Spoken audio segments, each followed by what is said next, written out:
C'est avec plaisir que je reçois le roi des rois du Bénin, Sa Majesté Okholu Bonokonon. Avec lui, nous allons aborder quelques sujets relatifs à l'actualité nationale. Majesté, bonjour. Bonjour, monsieur le journaliste. Alors, actuellement, qu'est-ce qui se passe à Guanaquin, aux côtés des frontières? Je vous remercie de m'avoir invité pour ce sujet délicat. Vous le savez mieux, sinon comme moi, que Agbalanquin fait partie de la communauté Hula. Et il s'est fait qu'après la balkanisation, Agbalanquin, le village, est séparé de notre pays. À nos regrets, tous. Voilà. Mais depuis ce temps,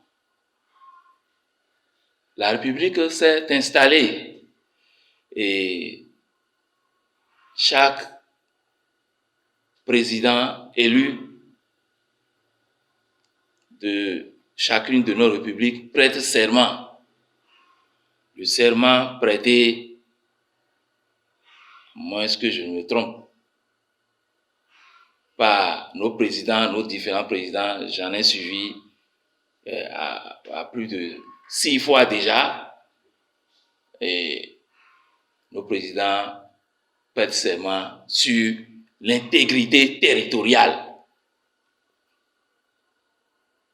Alors, je crois que ça fait partie de la sécurisation du pays, de l'État, l'intégrité territoriale.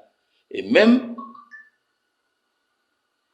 à plusieurs reprises, puisque je fais partie du comité TOFA pour nos rituels de fin d'année, on en a parlé, qu'il faille assumer l'intégrité territoriale. Ça date déjà plus de 10 ans que ça apparaît, ça réapparaît. Mais cette fois-ci, nous sommes en train de voir ce qu'on n'a jamais vu, mais même nos grands-parents n'ont pas eu cette chance-là de voir. Alors, si le gouvernement a pris l'initiative de sécuriser son territoire, je pense que c'est de bon augure. Il revient aux populations riveraines, bien qu'elles soient de même nature des frères, les frères d'Agbalanquin, du Bénin également, ainsi de suite. Il nous revient de nous organiser. Parce que le problème que le peuple Hula, c'est au sujet des vivres. Le sel, le gari, aussi le poisson fumé que les gens convoient sur Djoula, ce marché qui se trouve au niveau du Togo, à Boué, dans la partie togolaise, j'allais dire. Oui, et beaucoup quittent nos divers horizons pour converger, faire leur ravitaillement de semaine. Donc, c'est vrai, c'est dur. Lundi passé, ils se sont vus vraiment récalés de la circulation, de la libre circulation, j'allais dire, et des échanges, comme ils avaient la coutume de vaquer à ces occupations. Donc, ils n'ont pas compris et ça a engendré un tollé, au point où d'autres sont sur certains forums, on nous parle de soja, de roche, tout ça. Vraiment, j'aimerais demander à la population Hula de savoir raison garder. Le développement est global. j'espère que le gouvernement sait bien ce qu'il fait. Et le gouvernement ne pourra pas agir contre son peuple. Nous devons respecter les lois républicaines et surtout prier. Prier pour le gouvernement qui se donne déjà beaucoup pour le curage du lac Aimé, c'est chez nous. Et pourquoi pas un jour, le curage du fleuve Mono au niveau de Grand Popo est érigé dans l'avenir un port de pêche. Donc tout ceci, ça passe par des dispositions. Et j'estime que ce sont ces dispositions-là que le gouvernement du père de la nation, Patrice Talon, entreprend pour le mieux-être des populations. Mieux encore, j'aimerais attirer l'attention au peuple Kula. Mais à Goué, c'est dans le Togo. Nous avons un grand marché, un marché historique à Grand Popo, à Djara. Allez-y voir l'état dans lequel se trouve ce marché aujourd'hui. Et c'est un marché culturel, parce que le jour d'Adjara nous permet d'intervenir dans nos couvents, faire des libations, prier. Gratin, tout ça là, c'est Adjara. Alors, pourquoi ne pas penser réhabiliter ce marché-là? Les fonds disent, il y a un développement à l'écran. Nous devons transcender, laisser le gouvernement agir. Il se pourrait que ce soit pour notre bien. Et d'ailleurs, ce n'est pas, il se pourrait. Le gouvernement a son projet. C'est vrai. Ce sont les imbéciles qui ne se trompent pas. Mais je tiens à vous dire, la gloire de Dieu se trouve dans le secret des choses. Et la gloire du roi se trouve dans le sondage des choses. Alors, donc, autant nous découcou, mais déneka blemi. Et voilà, bien consistant, et les taou, elle est à Tchèque-Pipa. Mieto, si Djena Patrice Talon, et bien à Tchèque-Pipa, elle est contoya. Et toi, c'est des milliards. Au beau benoît, il y a fond, il y a un ville, quelqu'un à et derrière, on a politicien, n'est qu'à bas, roulumio. Il me dit, personne, depuis les années des indépendances, on n'a jamais vu un gouvernement agir en ce sens. Prendre le mono, surtout, et le lac Aimé, c'est chez nous, jusqu'à Grand Popo, en compte pour des travaux de grande envergure. Oui, Majesté. Oui. La situation au niveau du Agbanakon. La situation au niveau du Agbanakon. Comment comptez-vous régler cette situation? Non, mais la situation au niveau d'Agbanakon, je suis Khoula, bien pétri. Et ceux qui me connaissent savent. Qu'est-ce que ça empêche? Est-ce que le fait d'avoir érigé des roches, ou de recommander à nos peuples d'aller se faire embarquer à un endroit A pour un endroit B, est-ce que ça crée un problème? Non. Même le libre échange dont on parle, de circulation dont on parle, qui est empêché là, de lundi à ce jour, qui veut vraiment aller à Agbanakon, qui est là, autochtone, qui n'a pas pu y aller. Non, c'est faux. Il ne faudrait pas que les politiques enveniment les situations. Nous sommes à quelques années des élections et nouvelles élections présidentielles, législatives, tout ça. Donc, les politiques, faut pas. Et d'ailleurs, nous allons prendre des résolutions parce que nous ne voulons pas qu'ils nous mêlent dans leurs affaires. On n'a qu'à laisser celui qui est en train de travailler, celui qui est au pouvoir, faire son travail. Après, si d'autres venaient, ils vont poursuivre. Il ne faut pas qu'ils mènent ou bien qu'ils nous donnent de qu'ils nous suffoquent pour ralentir l'élan, le bel élan que l'État a déjà pris au niveau de notre peuple pour la Ouida. Alors, Majesté. Oui. Alors, vous êtes membre du comité Tofa, vous êtes également roi des rois du Bénin. Alors, quelle appréhension avez-vous du comité des rites de Vodou que le président Talon a installé récemment? Merci, monsieur le journaliste. Voilà encore un sujet délicat. Le père de la nation, Patrice Talon, lui, c'est une victoire pour lui. Et il a gagné, c'est une victoire pour lui. Mais ce n'est pas encore une victoire pour le monde endogène, la communauté vaudou, tout ce qu'on peut dire au niveau du culte endogène, ce n'est pas encore une victoire à notre niveau.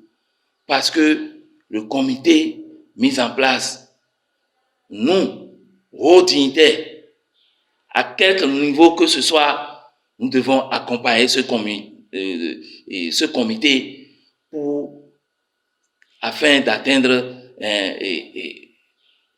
son programme ou l'objectif qui lui est dévolu. Parce que c'est un monde encore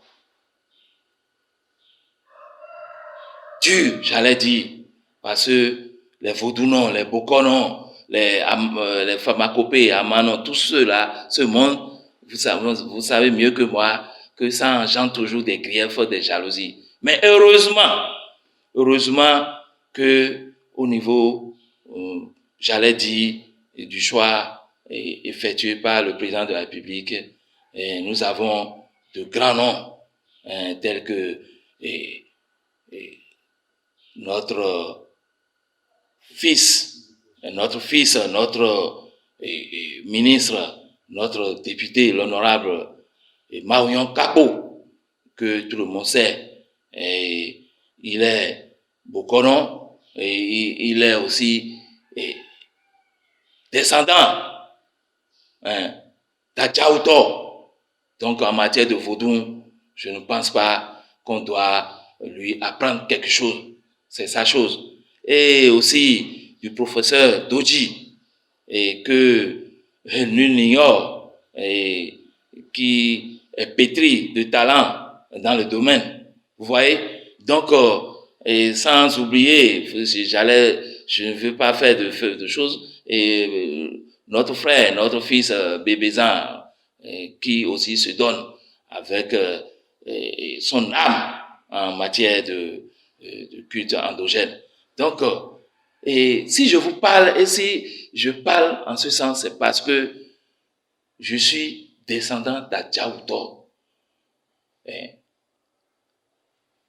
Togbe Kwesu, qui est Wegbonou, qui est allé jusqu'à Kanatota et a fait demi-tour pour rencontrer son autre frère à Tchabavi, qui ont fondé Réveil. Oui, je crois que ça suffit pour que les gens comprennent. Et aussi, du premier roi d'Adachado, j'allais dire, Rolo Tanté en Vancouver. Je suis descendant des deux. Je sors de ces deux sommités de royauté. Alors, pour la Vaudouné, pour la Daboui, pour la Doblosu, Niebenouya, mené à Balonami, mené à Bakulami. Donc, Réveil est l'épicentre. Jusqu'à Ouida. N'oubliez pas que Dagbo Houron, Tomaja Foucault II, est notre fils. Le premier dodo a eu son retourné en mai en 1452. C'était au niveau de Grand Popo de Réveil là. C'est après qu'ils ont pris la direction de Ouida, j'allais dire, de Dégoué, pour atterrir aujourd'hui à Rouhoué. Donc, et quand nous parlons vaudou là, excusez-moi, et les gens n'ont qu'à comprendre. Et nous sommes sûrs que cette volonté du président de la République, c'est pour nous rendre meilleurs, pour le développement du pays. Nous ne voulons pas que la politique s'en mêle, bien entendu. Et les gens doivent réagir, doivent parler de ça. Mais nous autres, nous sommes dans l'espérance. Le président a déjà sa victoire, c'est de constituer quelque chose et de vouloir faire quelque chose de grandiose au niveau de religion endogène. Il reste à la communauté vaudou, la communauté de culte endogène, sur tous les plans, de réagir, de se l'approprier pour que, enfin, nous puissions amorcer un vrai développement. Parce que le vrai développement se retrouve dans notre culture, dans notre histoire et dans nos langues. Et voilà. Et je dois remercier tous les Huera, Mpotelekpe Donami, Medene Kaba Flumio, Medene Kaba Chakamio, Minoa, Soja, les Hulao, Vo, Miko de Tete, Bene Vilopo, Miano Gotonae, Pepepe, Vo, nous ting pour les journaux, Nayawana et toi son con. Je tenais aussi à dire quelque chose. Pour tout Béninois, c'est vrai, actuellement, nous sommes en difficulté au niveau du Niger. Alors, est-ce que on nous supporte? Nos voisins nous supportent? Tout ce qui revient au pays, au Bénin, d'autres sont en train de prendre, de nous l'arracher. Alors, nous n'allons pas boire la coupe jusqu'à la lit. Il est temps que le gouvernement réagisse et qu'il mette ses structures pour le mieux-être de son peuple. Si je pouvais m'exprimer ainsi, de ces peuples, le long du territoire, approprier notre intégrité territoriale. Alors, Majesté, puisque le rite du vaudou, oui, le rite du vaudou est installé, est-ce qu'il y aura la consultation de Tofa 2024 cette année? Ah, pourquoi? Pour un bon visionnaire comme moi, je sais qu'il y aura une consultation de Tofa. Maintenant, quel jour, quelle période et à quel moment reste à définir. Ce qui est sûr, les Béninois sauront les projections 2024 et plaise à Dieu, ce serait une année de révélation encore. Parce que je l'ai dit la dernière fois dans mon intervention, le mot fort du président de la République, c'est le Bénin révélé. C'est, disons, la phrase forte, c'est le Bénin révélé. Oui, 2024 sera une année où le Bénin va une fois encore se faire révéler dans tout le monde entier. Nous en sommes sûrs. Ne vous en faites pas. Écoutez, les murs ont des oreilles. Donc, nous n'allons pas nous fier à ça. Le président de la République est dans le concret et le gouvernement, les dignitaires, ceux qu'on a nommés pour le phare, pour les rites, tout ça, sont dans leur tremplin pour nous sortir de belles choses. Ah, je demanderai encore, comme l'a dit l'autre, mia donc kusinuele na FIFA banato na dabe banato ne pedo na mi metete la vie potelo pote na mi mi kafon yinyon pe enu yinyon be emile son en consistant be emile son asignon bon et j'aurais pour finir je vais adresser une dernière salutation à l'aristocratie Huera. Il est temps que nous nous approprions de notre histoire. Je l'ai dit tantôt, sinon de notre culture et de nos langues. Ce serait dommage que Soja Genelo, ça veut dire quoi? Les premiers à avoir rencontré le blanc, n'est-ce pas? nous devons faire un bilan pour savoir où nous en sommes dans l'appropriation de notre histoire, de notre culture, de notre langue, dans le Bénin du présent, parce que je vous ai toujours dit, nous n'avons pas un Bénin du futur, nous nous attelons au Bénin du présent, et c'est à cela que le gouvernement s'attelle. Les cartes sont déjà redistribuées, les logiciels sont déjà en place, et plusieurs États sont en train de foncer dur. Nous n'allons pas toujours dire dans l'avenir, non. Et je remercie le gouvernement et son président, et je remercie tous les dignitaires, tout le peuple, et aussi mes compères, rois, du nord au sud, de l'est à l'ouest. Et restons dans l'unisson pour que le pays avance. Je vous remercie.